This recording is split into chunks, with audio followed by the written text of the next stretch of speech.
Hello. That was my Miss Doubtfire impersonation. Hello, good people. Hello. Let me get my camera together here. Y'all just give me one moment. Y'all, it's a cold, dreary day.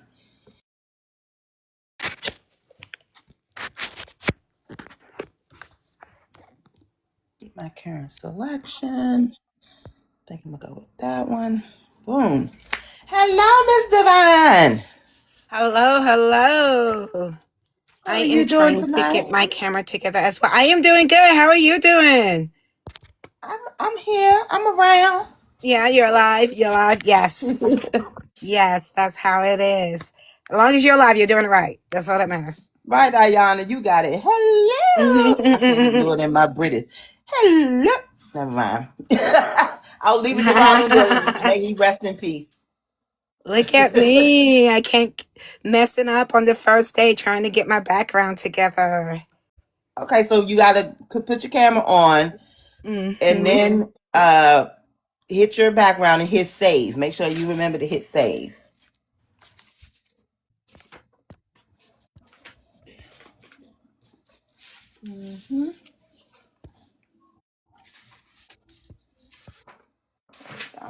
Okay.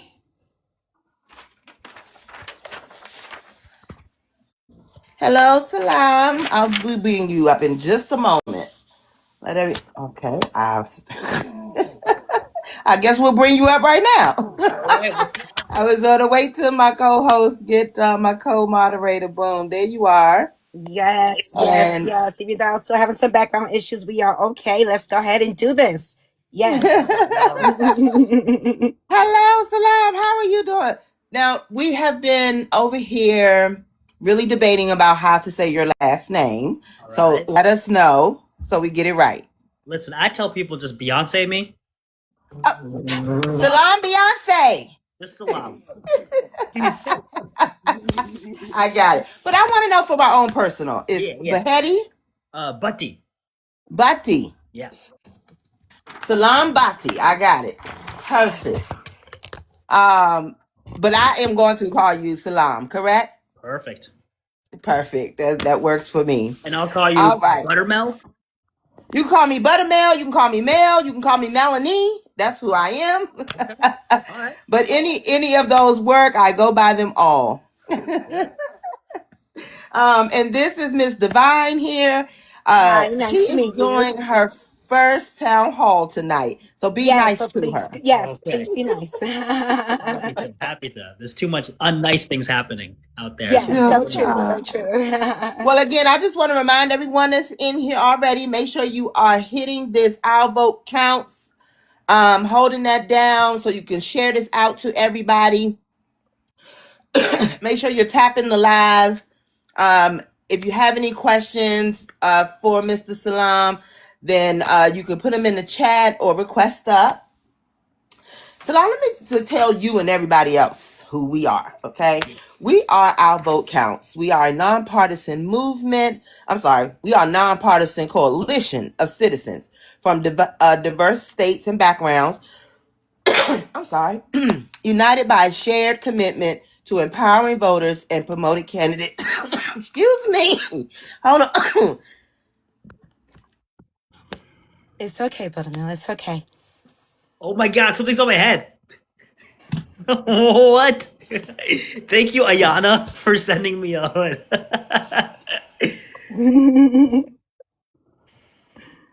I know that's gonna make the Bill Maher show late night at some point. How you doing, Divine? I'm doing good. How are you doing? You know, I just got back from dinner. I snuck in a quick meal. I was canvassing just for before, and then before that, we were doing like 4 hours of call time. Okay. Yeah. Get it Call down to time. business. That's good. That's always good. Call time sucks, y'all. It really does. It really does bring awareness. It is needed and stuff like that. But when you're on the phone for hours just dialing, so yeah. And in case people watching aren't aware what call time is, you're dialing for dollars.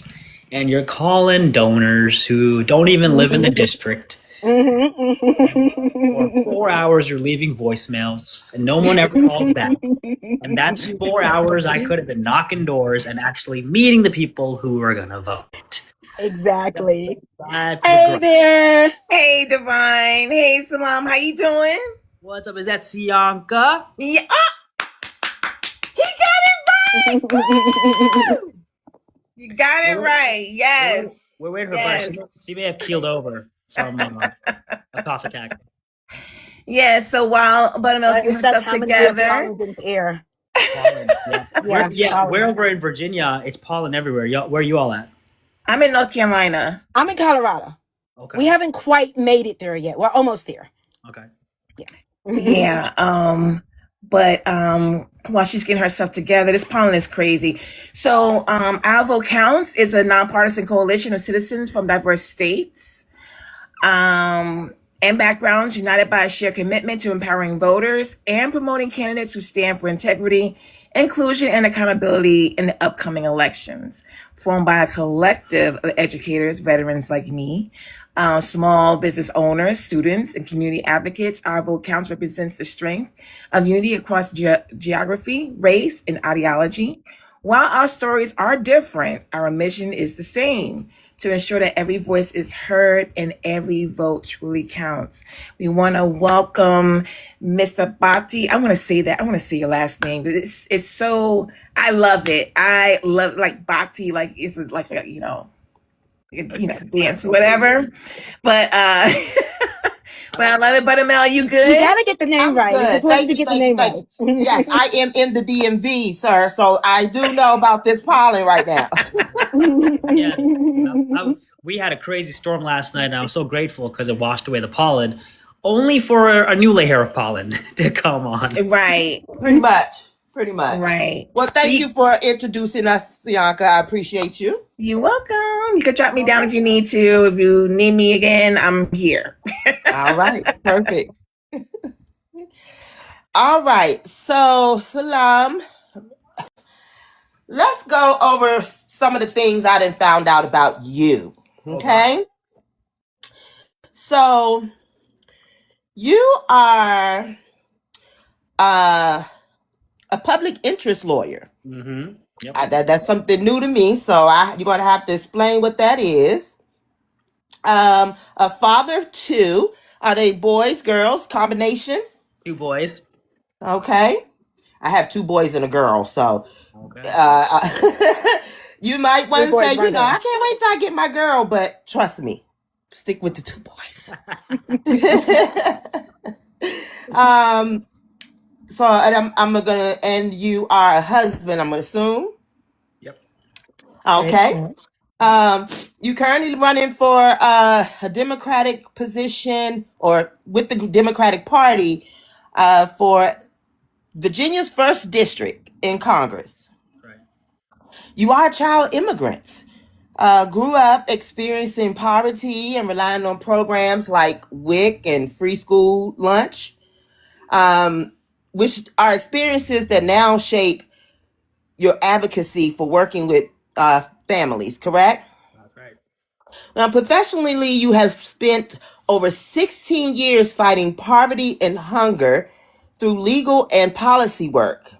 At the Virginia Poverty Law Center, you led bipartisan efforts to expand SNAP food benefits for over 25,000 families. You increased SANF cash benefits and helped secure free school meals for tens of thousands of children, correct? I wasn't at VPLC for 16 years. I was there from 2017 till about 2023. Before that, I had hung up my own shingle in Queens, and I was practicing on Long Island, New York area. But on the side, I was doing volunteer work and just trying to help people. But it wasn't until I started at VPLC that I was in it full time.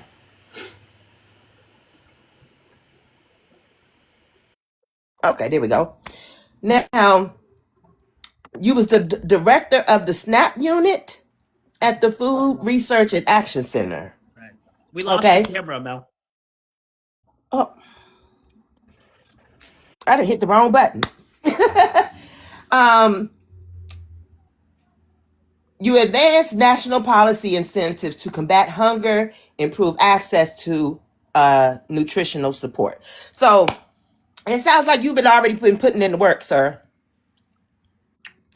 The record That's speaks for already a itself. plus.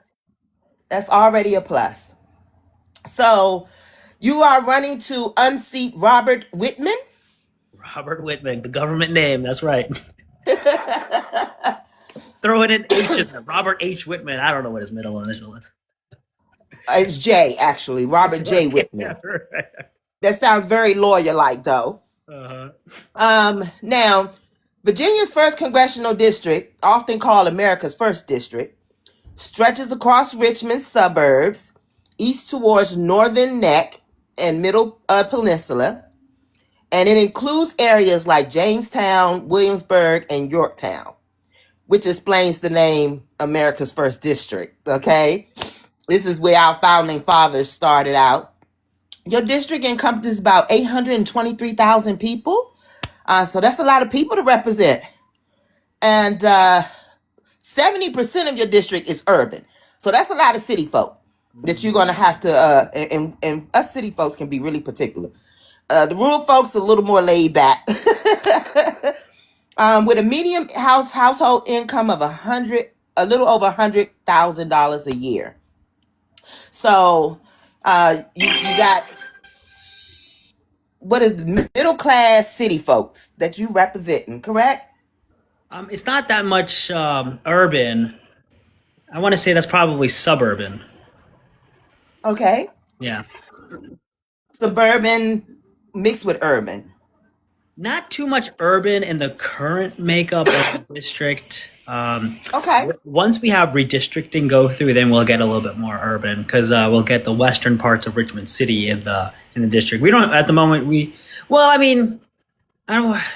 get more urban once the redistricting goes through. I mean, it's a lot of Richmond that's really urban, but you don't have as much Richmond. We don't have any of the city of Richmond. Got you. That makes sense. That makes sense. We have, like, if you look at like North Chesterfield, like the Bon Air area, that's still suburban, but it is like, a pretty compact area, but not urban. But a lot of it, it's a big melting area. Like we've got suburbia, we've got new suburbia, we've got rural, and we've got farmland, and then we've got the entire like Chesapeake Bay. So yeah, there's a lot. Is is that University of Virginia? That's Charlottesville. So that's No.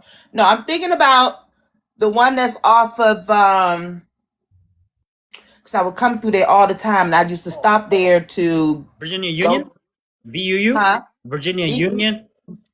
I think that might be it. It had a Raising Cane's in the at the where the food part is. Yeah, that might be VUU. What street is that on? Bethune?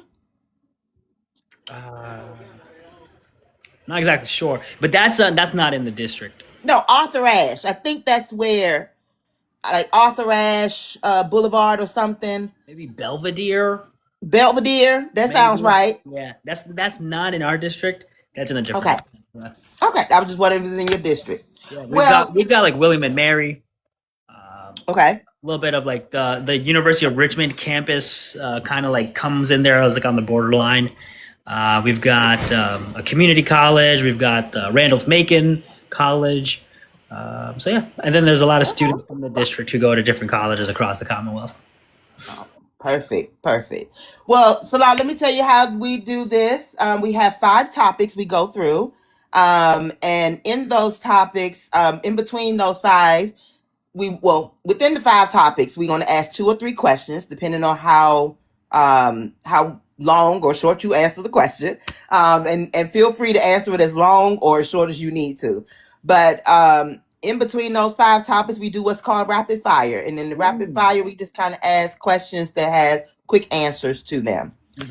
So with that being said, we're going to get started with Ms. Divine is going to give us our first topic, which is on healthcare. Well, Butter, you had a question at the jump. You were asking, what is a public interest lawyer? I did. Yeah. So let us know what that is. Let's talk about that. So, a public interest lawyer is a lawyer who fights for the public interest. And this was exemplified in my work at the Virginia Poverty Law Center, where we oh, Mel, you gave that to me now. Where we fought and won for tens of thousands of families through legislative advocacy. So we helped draft bills and led coalitions that expanded SNAP, as you said, for 25,000 families, expanded free school meals for tens of thousands of kids, increased TANF cash assistance for the poorest families in Virginia. Typically, it's single moms with 2 kids, and we did that twice. We repealed racist laws like the drug felony ban and the welfare cap for families. We then created a SNAP screening tool, which has been used by over 2.5 million families, that has unlocked over $100 million in SNAP and WIC benefits across the country. And that's available at snapscreener.com. So this is the energy we did in about 3 or 4 years. And we're seeking to take this energy into Congress because too many of our congressional members are bought out by publicly traded companies and foreign interests like Israel. And they have forgotten to serve the public instead. So, we're running a people-powered campaign. We've been fighting for the public interest, and we're going to continue to do that where it's desperately needed right now. So is that why you decided to run now? Because you felt like, the momentum you're gaining with this, you want to make sure it keeps going. Yeah, the thing is I've operated within the confines of what rules exist right now. And so we need to get to the root of the problem. And the root of the problem is Congress. What's going on is that poverty is a man-made issue, which means it can be solved. So we can't solve that by being in the Board of Supervisors. We can't solve it by going to state assembly. We got to get into Congress, and we got to go right to the root of the matter. That's why our 3 policy priorities are root-busting policies. We don't got time to attack symptoms. Every administration attacks symptoms, and it makes things worse. It's the Gordian knot of our time. Everybody tries to we can fix this. We don't need the knot. We don't need this rope. Cut that rope in half, and let's be done with it. And the way we do that is Medicare for all, because ain't nobody need these health insurance scam companies who make money 4 different ways from us. We can talk about that. These billionaires keep getting away with taking our money. On average, they've taken $14,000 per average working adult for 50 years. For 50 years, they took $14,000 from every one of us.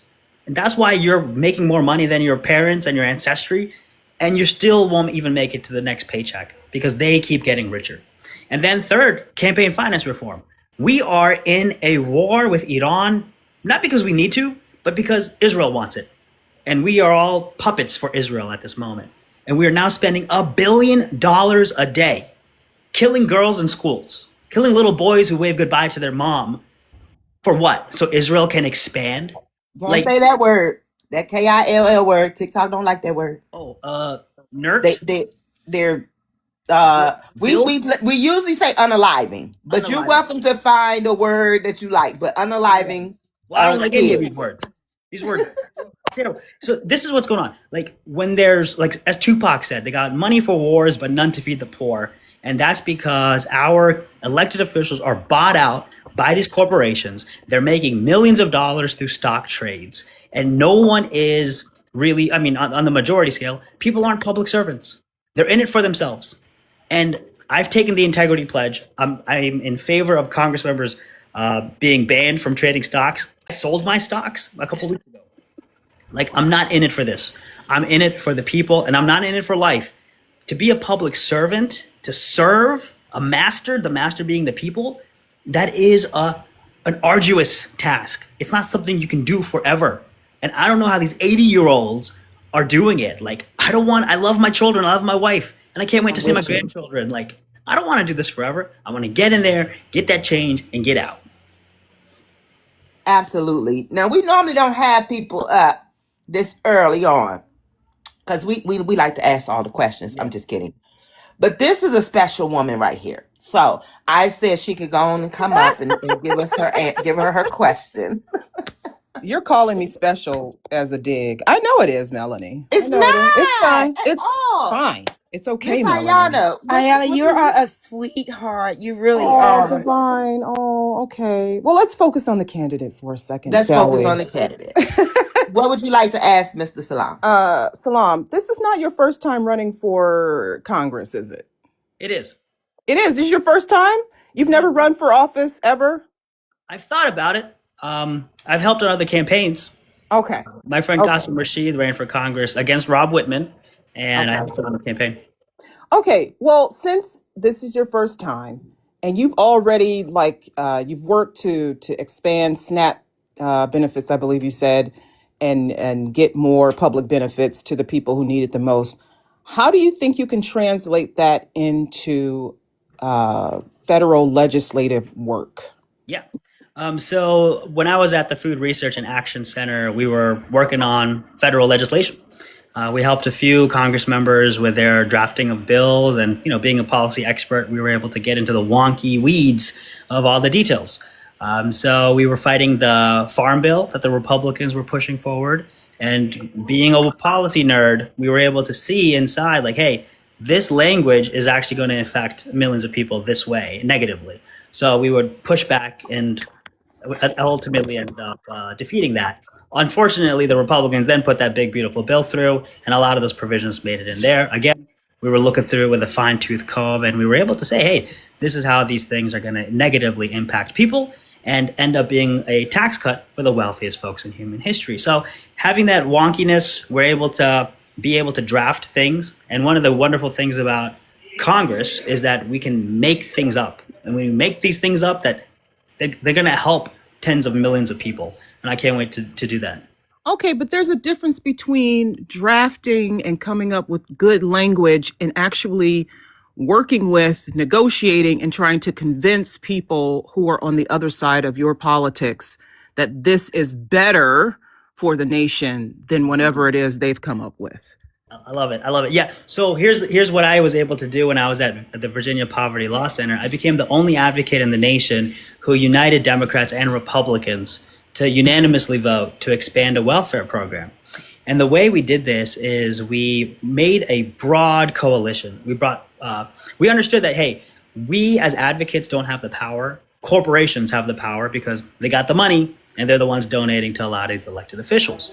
So what we did is we looked at where the bill would originate, which subcommittee the bill would originate in. And we looked at who donates to the subcommittee members, which corporations. And so we brought those corporations into our coalition. It was big box grocery stores, community bank, some other health insurance company. And we said, hey, listen, we have a shared interest in expanding SNAP because it's going to help people get healthier. It's going to help bring revenue to your grocery stores, et cetera, et cetera. And so when they came to our coalition and then they went to advocate before the General Assembly subcommittee members, so wheels started turning within these members. They're like, wait a second, something's happening here. And we're going to ultimately get convinced to vote in favor. So again, it's not about me. It's about we. It's about creating that coalition, public and private, bringing them around to the table and making sure all different types of representatives are at the table too, so that we can say, hey, we have a common agreement here. Let's move forward with it. Okay. And I only ask this because the race that you're in, the primary, the Democrat primary, is pretty popular. Like, it's a crowded field, a lot of talented, and you're talented as well, but a lot of talented candidates. And you got to do something to stand out, right? You have to stand out from the rest of them. And so I think if you can find a way to kind of emphasize how you stand out, what makes you the better candidate, they're all good, but you're the better candidate, I think would be helpful. But that's all. Listen, all I have to do is take you around with me when we canvass. You tell everybody, hey, they're good, but he's better. Yeah. Did I not tell you this was a special woman here? Did I not? Hey, you're welcome. Oh, what happened to Divine? Where'd she go? Oh, I don't know. But okay, you can drop me. All right. Thank you, ma'am. Thank you. Bye. All right. Well, All right. Well, we didn't already had a very unusual TikTok going on here. This is not normal. I don't usually have a coughing fit in the middle of it. These are not normal times. So It's not. I mean, it's right. Exactly. This is very normal now since everything is not normal. And I want to just layer on what Ayana was talking about, that it's a crowded race, and what differentiates me. So, Democratic Party is pushing a candidate, corporate centrist, pro-Israel candidate, right? And then you have a bunch of progressives in the race. So when people are like, well, which progressive do I choose? Because they don't want the corporate person. What we're saying is ask what the people have done. Yeah, sure, we all have similar visions of where we want to move, but what have you done? What's your experience? And when they look at my experience, they see that I've helped more Virginians and Americans than all the other candidates combined. So this isn't the time to do some sort of feel good moment. We are at war essentially. We saw what happened in Illinois with the primary where Kat Abu-Ghazaleh was running in. She should have won that, but because some other progressives had the ego to stay in the race, they ended up splitting the vote, and it cost a true progressive like Kat the election. So we have to learn from this. We have over 40 more primaries left in this cycle. We have to really make sure, like, hey, if you're not a viable candidate, withdraw gracefully. You'll have another opportunity at some point. Yes, it's hard. You've told all your family and friends, and they're always asking, hey, how's it going? But bow out gracefully. And even if the polls come out and they're like, Salaam, you're polling at 1% 3 months before the election, 2 months before the election, I'm out.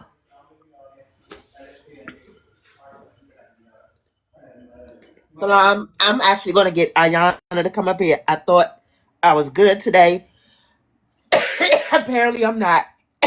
So go get some water. I'm sorry. So I'm going to get her to come on up here, Where's Miss Devon? Ayana, and she does this very much. So I'm going to bring her right on back up. Perfect. Ma'am, I thought I was going to be able to make it through this, but I'm not. Okay. Oh, butter.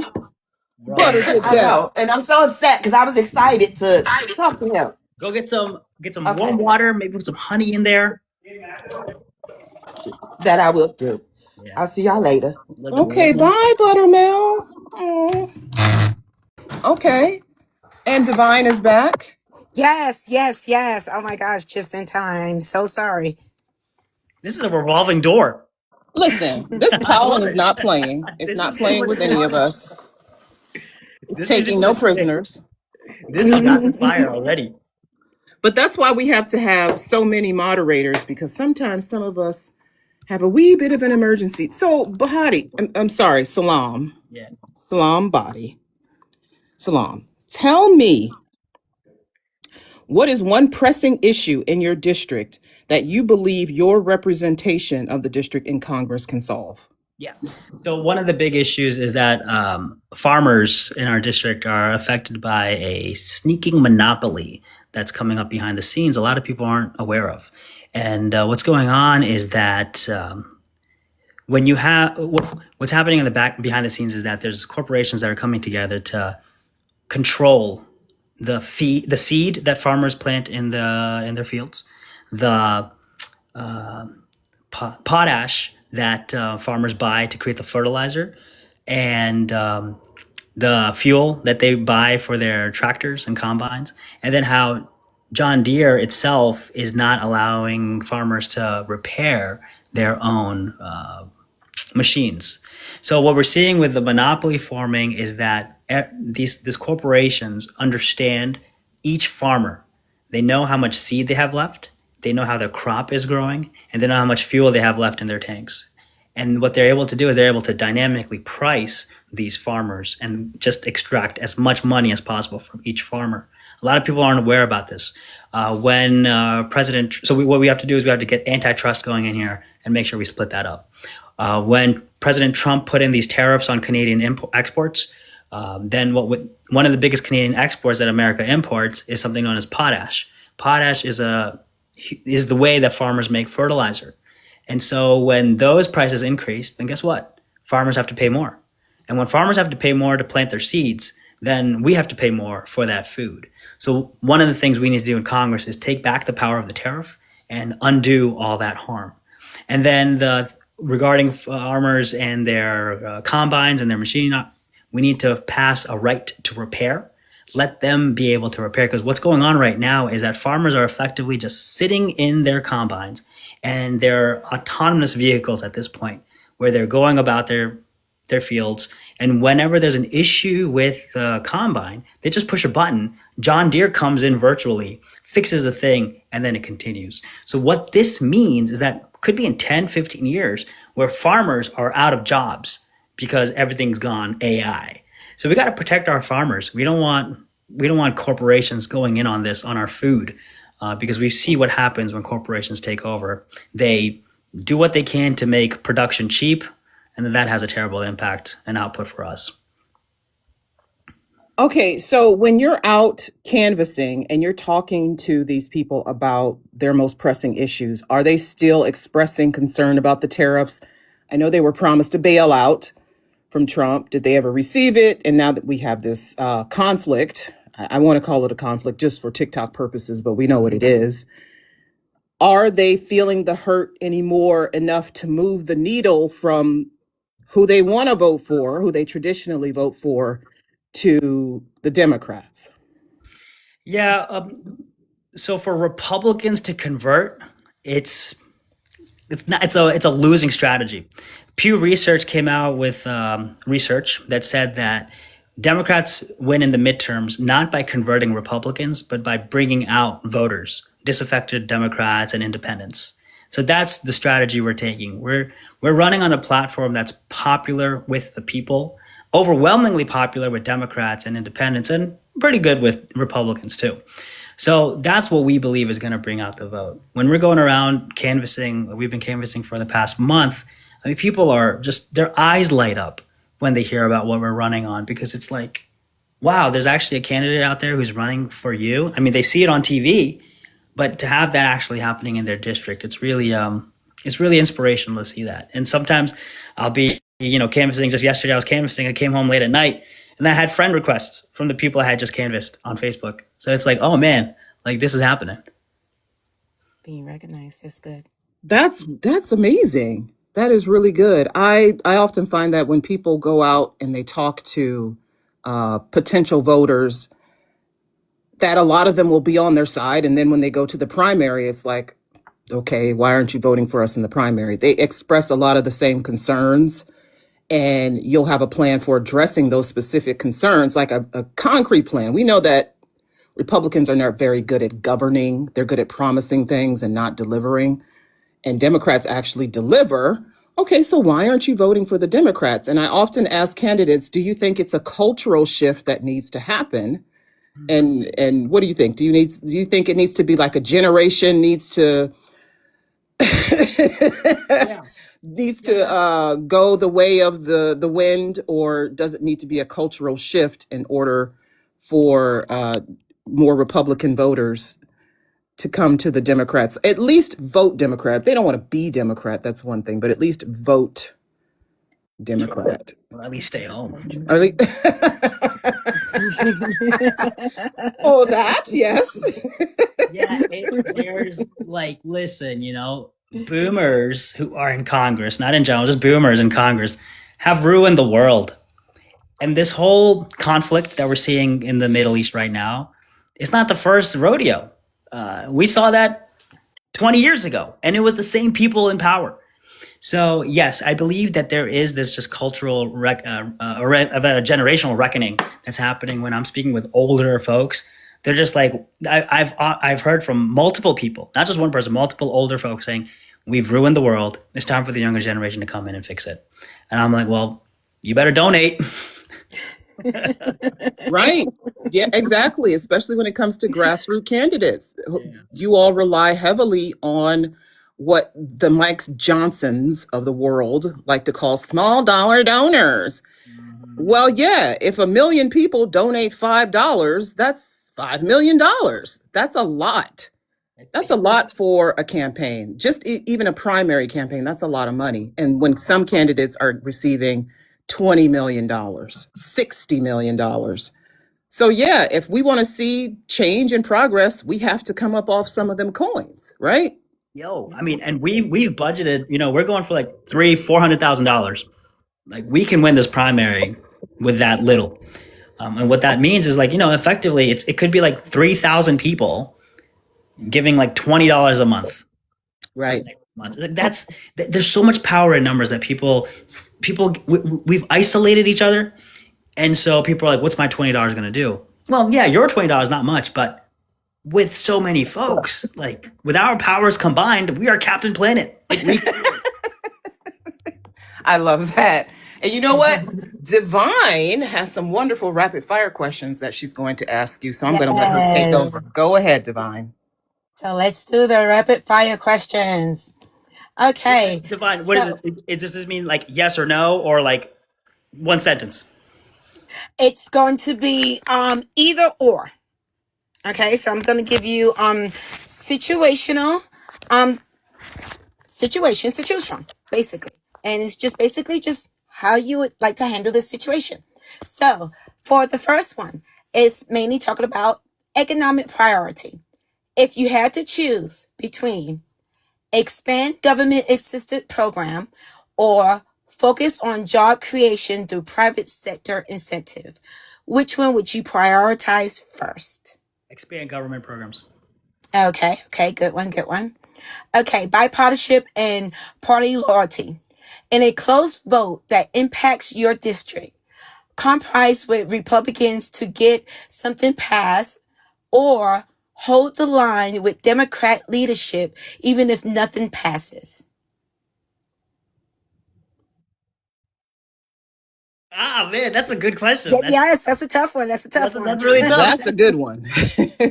Compromise for the benefit of the district or hold the line with the party. God, I have to give the lawyer answer, but it depends. Depends on the situation. It depends on the situation. Like in the negotiation sense, holding the line, you can get something better. Can you give us an example of when it would be a situation for either or? Let's say Medicare for all, right? So we had in Virginia, for example, we had Medicaid expansion, and the Senate. I think the Senate was Republican, and it got through because a Republican senator, held the line and was able to convince his party to move forward with it. So sometimes you got to hold the line to be able to really get it all the way through. So I would hold the line. Okay. Awesome. Okay. Federal spending focus. With limited federal dollars, increase funding for social programs like SNAP and TANF, or invest more heavily in infrastructure and economic development. The first one. Okay. The first one is economic development. People sometimes forget that. Yeah. It really is. Okay, so local and national alignment. When district interests conflict with national party goals, vote with your district or vote with your party. District. Okay. An approach to poverty. To address poverty long term, direct financial support, cash benefits, or program focused on employment and skills training. Can you say the call of the question again? Okay, so to address poverty long term, are you more in favor of direct financial support, just cash benefits, or program focused on employment and skills training? Yep, I'm in favor of a guaranteed income. Yes, skill training it is. Okay, so that is the end of the rapid fire. No, Divine, I said guaranteed income. Oh, okay. Guaranteed income. Okay. Cash benefits. Okay. And okay, just because I is not me, is not you, it's me. Okay, so I thought you said something else. Obviously, I had a conflict of what you said. Explain to me, why would you say direct financial support versus the employment and skills benefit training? Yeah. So, God, we need like 2 hours for this question. It's a wonderful, I love this question. This is I nerd out on this. So what we've seen is that the welfare programs that are out there. There's like multiple welfare programs. They all have just like widely different eligibility formulas. Mm-hmm. And yet when you're in poverty, you need all of them. And yet the government might say, well, you'll get this, but you're making $5 too much for this. And that's ridiculous. Dozens of hours to apply for all of these things. And they're all in different offices. And it's a full-time job to be able to get all of them. Yeah. So it's highly inefficient. And if we want an efficient government, what we can do is we can consolidate these programs into a guaranteed income. Now, listen, here's the thing. A guaranteed income is not a luxurious wage. It is going to get you your basic needs, and then you got to figure out how to make make ends meet beyond that. Your food will be taken care of, your housing, all that kind of stuff. All those costs will be taken care of, but you're not going to be able to buy a yacht because that's corporate welfare. Let's not forget about that. That's corporate welfare. All right, they're able to buy yachts and all this other stuff because of what the government's giving them. So that's why I'm my favorite. And like people, by and large, people want to do stuff. Like people aren't going to sit around. Like there's this stereotype that people are lazy. Now the stereotype is like, oh, you're sitting in your mom's basement collecting Medicaid. That makes no sense.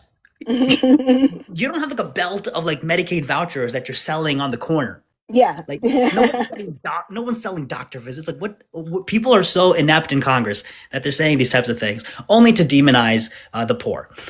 So that's why, people are going to get their basic needs met. And then they're going to go out there and succeed. That's one of the things I love about Medicare for All. Medicare for All will be one of the biggest economic booms this country's ever seen. Because right now, so many people are tied to 9-to-5 jobs or jobs that are grinding their souls to dust because they need the health insurance so that their families can get medical care. Yeah. But if you had your medical care taken care of, then you can pursue business opportunities and dreams. Like, I would love to run a food truck. But I got a wife and 2 kids. I got to make sure they get health insurance. That's what's going on. Like we've seen, going back to guaranteed income, we've seen in Brazil something known as Bolsa Familia, which has been running for decades, and it's proven to be effective. Guaranteed income programs throughout the country. There's been over 200 pilots. They've all shown conclusively that it's helped people. So it's like, all right, let's take the next step forward and roll it out. That's wonderful, wonderful. I definitely concur with everything that you're saying, especially hearing you lay it out like that.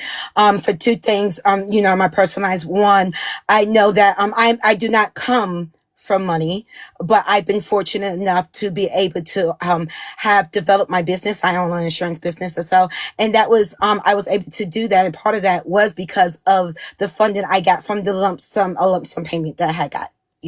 So through a program I was going through. So that did help start that and get that going for me and stuff like that, But also with me being an insurance agent, I did witness firsthand the crisis that we just recently had, and so many people that are struggling from the healthcare crisis that they're going through. And I know one family that was devastated because the husband needed to have brain surgery, and they was in a position to where they could have changed their insurance plan and saved them thousands and thousands of dollars, and we're talking about like a month because they're paying close to $2,000 a month or so like that for the plan and everything, but they couldn't because they couldn't afford to because of the brain surgery that was coming up or so, and it's costing them a lot. So I completely understand where you're coming from, and I really do like and respect your views. Yeah, thank you. So back to you, Ayana. Alrighty, so you mentioned a universal basic income. What would that look like? Now, you're not the first candidate to mention this now. Some have said a couple $100, some have said a couple thousand. What do you think would be adequate? Yeah. So there's a discrepancy between universal basic income and guaranteed income. Universal basic income would go to everybody. Everybody doesn't need it. I would want it to be means tested. So I'm just looking for a guaranteed income. What this would look like is different across the country. The country's massive. And one of the ways that we can factor this is by looking at the living wage calculator that MIT has put out. So what we can do is we can regionally base how much somebody should be getting to make their basic needs met. Okay, and so in order to give out even a guaranteed basic income, you would need more money, right? So you would have to take some money from some part of the budget. Congress has the power of the purse, allegedly, so I've heard. Yeah. Name the top 3 areas where you believe federal dollars are being wasted right now. Corporate welfare. Corporate welfare. And that billionaires are not being taxed.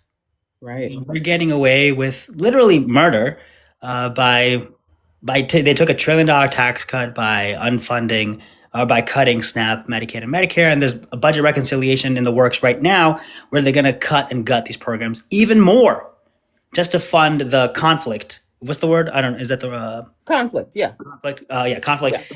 And what that conflict does is like these conflicts that are happening, they're no longer being waged for the many to win, but they're being waged for the few to gain. So Right. this money is just going to be pouring back into a few families and the military industrial complex, and it's going to benefit them. So what we need to do, we need to go to the root of the causes. We got to tax these folks, make sure we can use that revenue to get into a guaranteed income. We can consolidate by consolidating the existing welfare and safety net. That'll also, just divert the money towards the guaranteed income. So the current occupant of the Oval Office said the other day that the federal government, should not be paying for Medicaid and Medicare and daycare. That should go to the states. I think he forgets that some states are poor and would not be able to afford that, and that there are some states that have enough that are able to provide to other states. And if you leave it up to the states, then maybe they won't do that. Like California could just be like, no, we're not giving you anything. And little old me in Ohio, I mean, I don't need those services, thank God, but there was once a time. And if I lived in Ohio and I needed to depend on Ohio to pay for my baby's daycare, I would have been, SOL.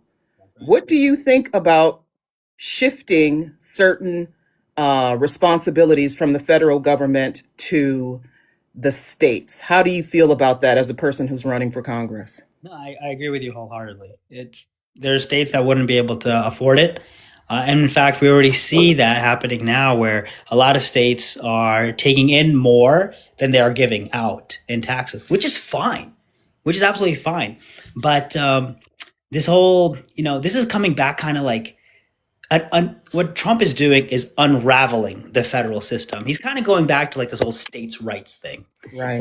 We saw what happened with states' rights, and we're seeing that, there's whispers of heading back in that direction with the New Era Slave Patrol, aka ICE, creating detention centers, which can we call them concentration camps on TikTok? I don't know. But that's where we are. This is where we're heading. And for the federal, what they're doing is they are unraveling the federal government. Like we saw the Department of Education is being just gutted entirely. And they're taking things back to the state. And what this does is this is going to create chaos. It already has. And what it's going to do is it's ultimately going to privatize a lot of these things. And so this is something that Republicans are always seeking to do, is just privatize, so that the few can make a lot more money. That's always the name of the game. And that's what Project 2025 is seeking to do as well. So you're running for an office that's a district, right? You're District 1. How do you decide when a local issue deserves federal involvement versus state or county leadership? Yeah, what's happened usually is it's usually infrastructure funding, like bridges, hospitals that are in the rural parts that need funding. Those are the types of things. There's a lot of opportunity to engage with the state elected officials, just to hey, keep abreast of what's going on. Like, hey, where are the funding needs? Making sure that the local organizations are at the table. Like, hey, this is where we got to go, because there's always funding opportunities that the federal government can give back to localities. So how can we use that to the advantage of the people? One of the things, or rather two of the things that are problematic in our district, there's a bridge out in Eastern Virginia, in the eastern part of the district, that's been it's just falling apart. And it maybe has a few years left, but there has been no movement towards spending for it. So that's one of the priorities. And we also have the Chesapeake Bay. And the Chesapeake Bay needs a lot more climate protection. We're seeing I forget what the acronym means, but VIMS did a study that said that if things continue the way they are, that area is going to see about a 7-foot increase in the sea levels. And that's like $12 billion of damage. That's just wild. And there's nothing being done. So we got to really do something about that. So speaking of something your state is trying to do something about, redistricting. You all have a redistricting election, an election coming up. Yep. Have you already placed your vote? Mm-hmm. Okay. Well, I have a friend who lives in a part of Virginia, and I ask her all the time. I'm like, "How's it going? How's it going? How's it going?" And she said that the Democrats are having a hard time with messaging on this, and that the Republicans are doing a better job. Are you excited about the redistricting? What do you think the Democrats could do better? We've considered having someone on just to talk about this. What do you think the Democrats can do better to get more people to vote for the redistricting? Yeah, the messaging has been terrible. I voted yes, and we're encouraging people to vote yes. I was at an NAACP meeting the other day, and they were saying that the state is saying this phrase, "Don't guess, vote yes." There's a lot of misinformation out there. Yeah. But I'm in favor of it. I think it's the right thing to do based on the circumstances. What Virginia is doing doesn't exist in a vacuum. It happened because of what Trump initiated with Texas and then Missouri and then North Carolina. Like, what Republicans are seeking to do is maintain a majority and steal an election to get a majority in the House. Right. Maintain that in the Senate, keep the Oval Office. That happens, democracy's done. Like, forget about it. It's over. I mean, you see them already pushing through the SAVE Act. You saw them push through the Big Beautiful Bill. I mean, we will never see anything like a Democratic majority ever again. And I had on my podcast, I had a political science professor, Jenny Pribble from the University of Richmond. She's an expert in authoritarianism in Latin America. And she saw how there's parallels of what's going on around the world and in Latin America and with what's happening what's happening here now. So she said, we've backslid into authoritarianism. And if this gerrymandering fails, or if the redistricting fails in Virginia, we're done. We're cooked. And it's the backslide into authoritarianism is pretty interesting because the MAGA folks particularly have convinced descendants of people who were in the Holocaust and in Italy and in Northern Africa who were victims of the Axis powers, who were victims of that. They've convinced those people to adopt authoritarianism as their form of governance. You had your great grandpa or your grandpa and your uncles who fought in WW2, and here you are going, you know what? It's not so bad. It's not so bad having the government, having one person tell us what to do, tell us how much money we should have, tell us what to eat, where to go, how to dress, tell us who should be allowed in the country and who shouldn't. Tell us, who is the better kind of person, who's the better person to immigrate into the country, what we should accept and what we shouldn't, what's the best religion and what isn't. I mean, it's pretty remarkable.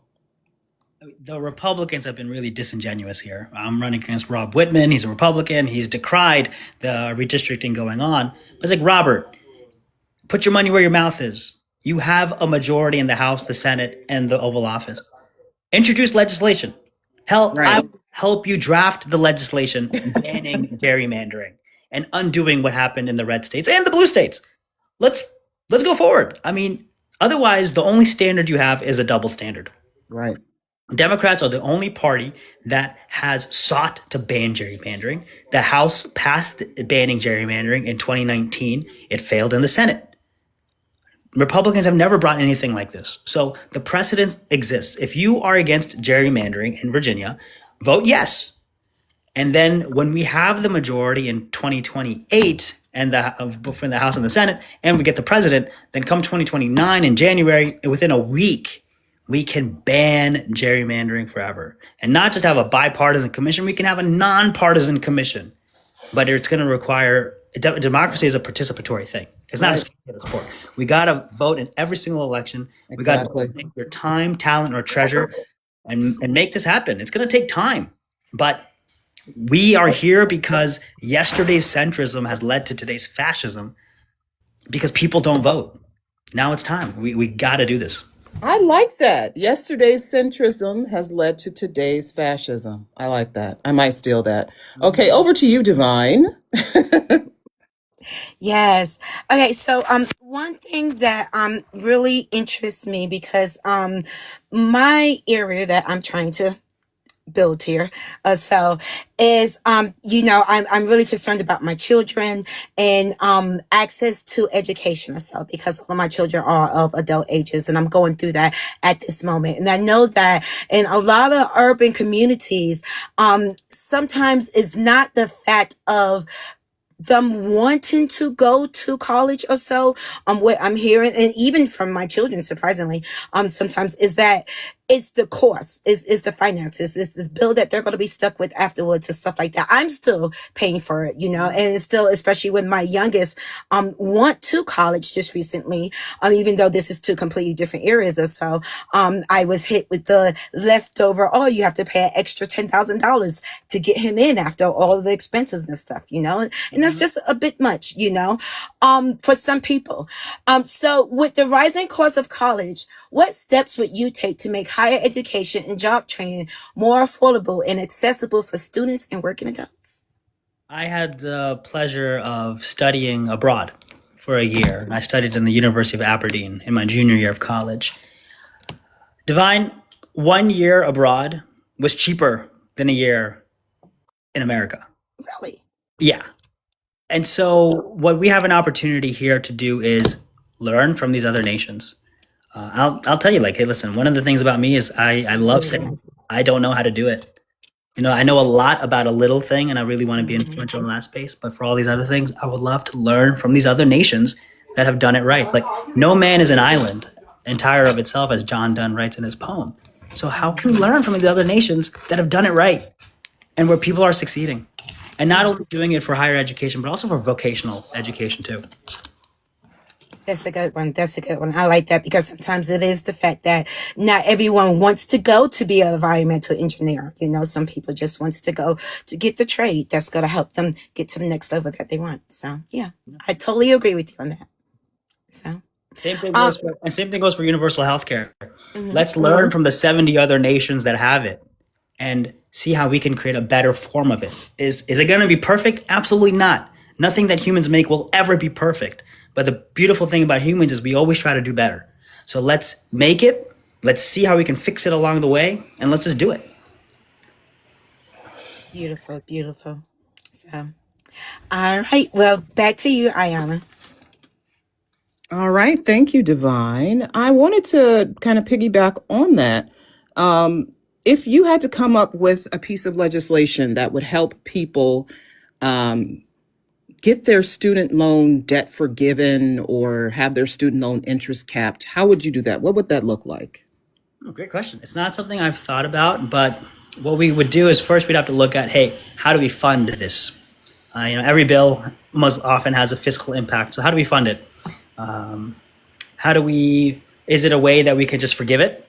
I know President Biden tried that. So let's learn from that. Let's look at the research they did and figure out how can we make this thing happen. What we have, for example, one of the things we have is the Public Service Loan Forgiveness Program, where after 10 years of public service or 120 months of payments while you're working in public service, you get your loans forgiven.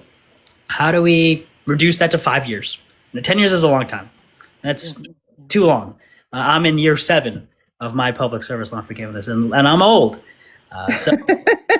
Listen, I have worked for the federal government for 21 years, and Biden forgave my student loans. Fantastic. I didn't think it would ever happen, but a certain germ came along and it made it possible for many of us to have that opportunity. I think more people should get that opportunity.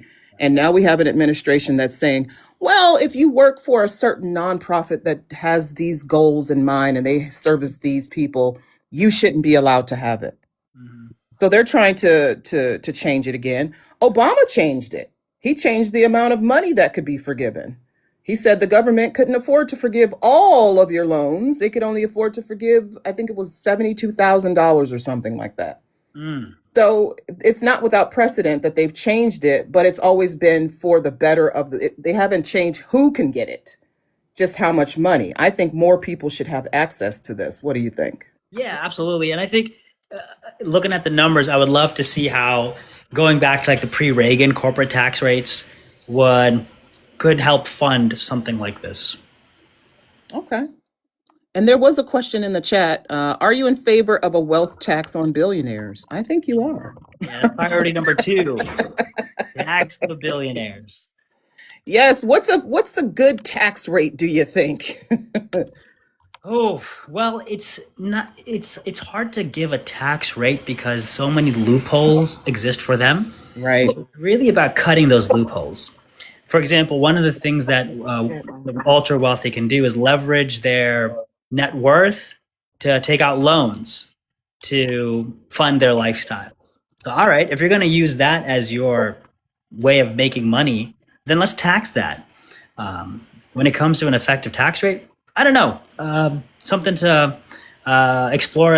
One of the groups I'm talking with is called the Patriotic Millionaires. There's a bunch of rich people who are like, we're not spending enough, we're not giving enough in taxes, so they have some policy ideas. Okay. The person who asked the question said 1% on their net worth. That's cool. Oh, hey, that's the call to prayer. I need to jump in a few more. Yes. Speaking of, walaikum salam, doctor. How are you from Gaza? From Gaza أنا من غزة. بليز المساعدة لو في مجال الله يكرمكم. Did you have a question you wanted to ask, Salaam? عليكم السلام هاي. عليكم السلام الله يكرمكم يا رب. Walaikum salam. أنا من غزة فلسطين أريد المساعدة أبدا. Okay. Well, this has been such a wonderful, interesting evening. I'm laughing because yes, we do have to go pray. But is there one thing you would like to say before we leave? If you had just 60 seconds or a few sentences to convince an undecided or independent voter to vote for you, what would you say to them? Look at my experience. Look what I've done for the people, and see how we can utilize the government as per the Constitution of providing for the general welfare of the people. All the plans I have are constitutional, and what we can do is provide people with their basic needs and let them thrive and succeed however they see fit. I like what Thomas Jefferson said. He said that if it's not picking my pocket or breaking my leg, it's not something I care about. And that's the way I want people to live their lives. Do whatever you want to succeed. Let the government come in and help meet your basic needs, and the rest is up to you. As the sun sets on this version of America, we're isolated from each other and we're left to think who's going to come and save us. But the answer is that it's us. It's our community. We are the ones that we've been waiting for. So we've got to work together and struggle towards seeing that new sunrise on a new America that we all are creating together, not just Democrats, not just Republicans, but in a society that loves each other, a society where we love our neighbors, which is a universal truth amongst all faiths. It's not about keeping up with the Joneses. It's about loving your neighbor. And what that love looks like is knowing your neighbor's names. It's about visiting them, having them over for dinner, making sure they are like a part of your family. That is love. And until we're doing that, we're not going to be able to win against the fascism coming. And that's coming for us all. The only way we can push back is community. That's why our campaign is focused on building community through park dates, where children can come and play and build their own community with each other, and parents and grandparents can meet each other, where we have coffee chats at local coffee shops so we can meet the people and let them know, hey, there's a better way. Okay, thank you for that. I like that. And I wish you much success, inshallah, in your campaign. I know you will do well. I know you will do well. So really quick, I just want to highlight, I did see in the comments that we did have a question. Really quick, do you want time to answer a question really quick? Yeah, go ahead. Okay, so I see, if elected, would you vote not to just impeach, but indict, convict, or imprison this administration? Short answer, yes. Long answer, yes. And there you have it. With extreme pleasure.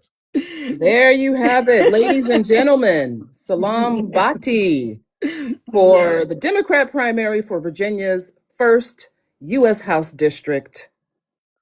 It's been a pleasure. Thank you so much for joining us and answering Yes, our thank questions and you. putting Thank up with our you. baddiness. I love it. You know, I was in this a fundraiser over the weekend, and somebody mispronounced my name, and the chat blew up, and they're like, "Baddies for Butty." I like that. Yeah. I like that. Yeah. Make the logo. Okay. I'll put it on a shirt. That might work. That might work. That might be the one thing that gets you over the hump there, brother. So Let's go. So let the people know where they can find you before you leave to donate to your campaign. Yeah, absolutely. So come to my website, salamforva.com. All the links are there. There's a donation button, and we have buttons on there that says, hey, here's what your donation goes towards, so you know where your money's going. We've got all of our social media icons there. Follow us. It's a campaign of joy because you can't take away our joy. We've got an ACT page where you can sign up to volunteer. You don't have to be in district. There's 20 different ways to volunteer with our campaign. So come through. Okay, we'll do that. Thank you so much, and you have a great evening. Thank you so much for coming out. Thank you so much for being with us. Mel, I'm about to go pray for you. Oh, Yes. that's so nice. Thank you. Recover soon. Thank you. All right, you have a good night. She is Ayana. She's a cougher. Oh. You know what? Is that a dad joke? I think that might be a dad joke. It's such a niche. That's a Pakistani dad joke. Only you could tell that joke. I love it. I know you again. All right, y'all. All right. Take care. Bye. Assalamu alaikum. Flags up. All right, y'all. Well, Yes. Divine, I love what you did with the rapid fire. I love that. Thank you. Thank you. Yes. I said that I had to be somewhat prepared being that it was my first time, but this was a really nice experience. I really enjoyed it. I feel like I'm going to get real comfortable doing this and helping everybody. So, yeah. Okay. I wish you had like a more like the first one. I don't know what happened to the first candidate. Maybe tomorrow. You want to sign on tomorrow? Are we doing this tomorrow? I feel like you need to get. You guys want me to do it tomorrow? Yeah, I can do that. I can do that. Hour and a half experience. Mm-hmm. Oh wait, no, wait. Tomorrow is Friday. Yeah. I am so sorry. I can't do it tomorrow. Okay. But I can do it. I will still do it next week. I am still on. Okay. Good. Yes. Okay. So I'm still trying to keep my scheduling right with all my new ventures, but I am definitely here next week. Yes. Okay. Well, Divine, you did it. Congratulations. Thank you guys. Thank you guys for having me and believing in me, and just more to come in the future. I really believe in this organization and what you guys are trying to do, and I'm so happy to be a part of it also, and to be able to use my voice to help others and to reach out to the people and make them feel like they have a voice as well. So, and we're happy to have you here. I know we said this is kind of easy, but it's I don't know that it's necessarily easy to sit and talk to somebody about politics, straight politics, for an hour and a half. Yeah. It can be kind of like, right. Even if it seems like it would be easy, no. Yeah. It's not, because you have to be prepared for, you can't really be prepared for their answer, but you have to kind of be prepared for expect the unexpected. You have to know. I think anytime you do anything like this, it's intimidating. So it can be a little intimidating. The candidate we had yesterday, Ruth Fortune. Oh my gosh. Yeah. She was amazing. Oh wow. I'm sorry I missed it. She knows her stuff. She knows her stuff. That is so wonderful. Yeah, and it's good that she's in Connecticut. I don't know how good Connecticut is about electing Democrats, but like I could see her in Virginia. Or Illinois. Sometimes the right candidate is in the wrong state. Yeah. That is so true. That is so true. But but it's good to hear that. Me, especially me, I love to hear about decent, powerful females that are in, positions of power that are making a positive impact on their society and stuff. That's always good to hear. And then talking about unity, we need to talk about more. We need to talk more about unifying, especially around these affordability issues. And maybe we'll get that tomorrow. We're doing a town hall with Iowa State House of Representative District 58 candidate. If I could see her name, I can't see her name. Is it India or Lydia? I can't see. I'm having trouble seeing her name as well. It's bad enough I'm already old. I think it's too far over too. India. It looks like India May. India May is her name. India May at 6:00 p.m. tomorrow, Friday, April 3rd. She's running for the Iowa State House, District 58. And then following that, we have Jaquita. Jaquita, what's her last name? I hate how Bryant. Jaquita, what's Jaquitra Bryant. Listen. Yeah. TikTok has got words all over everything. Jaquitra Bryant, who's running for mayor of Columbus, Georgia. Okay. She's at 8:00. So join us tomorrow. Who's doctor? Which one is the doctor? Is it Jaquitra who's the doctor? Or is it India? Oh, Jaquitra. It's Dr. Jaquitra Bryant. Okay. Oh, that's so wonderful. Okay. That is so wonderful. Dr. Jaquitra Bryant, who's running for mayor of Columbus, Georgia. I love it. Love it. Love it. Georgia, So that's my stomping grounds. Join us tomorrow starting at 6:00, followed by another town hall at 8:00. Who said that's a very rough town? Is Columbus, Georgia rough? I've never been. I mean, any part of Georgia has its areas, also like that. But I never considered Columbus to be that rough. Not the times that I visited, but I'm not from the exactly Columbus area. Close enough to know about it and driven through there a few times and stuff. Well, if anybody can get it together, it's a Black woman. Yes. Definitely. I believe in that. A doctor at especially in Georgia. You'll get it together. So I hope you all will join us tomorrow. Friday, April 3rd. Be here. Come with your questions. Y'all, we love to have audience participation here. I know we have like a list of questions, a list of like 50 questions, but we really appreciate it when the public comes by and asks questions. You don't have to be from the state or the district. A lot of the issues that they're facing in places like Iowa and Georgia are issues that are being faced all over the country. Water quality, air quality, infrastructure, education, student loan payments, violence in your neighborhoods, immigration, ICE, all those things. We're all sharing the same kind of vibe across the country. So if you want to come by tomorrow, but especially if you're from Iowa or Georgia, we've had several candidates from Iowa and from Georgia. So if you want to come by tomorrow, people, please do bring your questions. And we look forward to seeing you. Remember, our vote counts is do you have it written down, Divine? Do you have the I don't.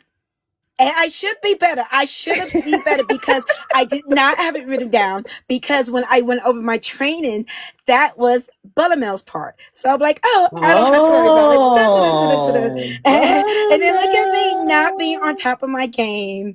Okay, I got it right here. And she got sick. So I will feel better, Buttermilk. Next time. You never know. Be prepared for the unexpected. That's right. Yes. That's what you should take away from this. Yes, definitely. No, Buttermilk, we love you. We love you. Yes. Get one of them inhalers. This is Our Vote Counts, a nonpartisan movement uniting Americans from all walks of life to empower voters, support candidates of integrity like Salaam Bhatti that we saw tonight, and ensure every voice is heard through education, outreach, accountability, and action. We're building a stronger democracy, one informed vote at a time. We thank you for joining us. Remember, join our Discord. Bring your voting power and your voting voice over to our Discord.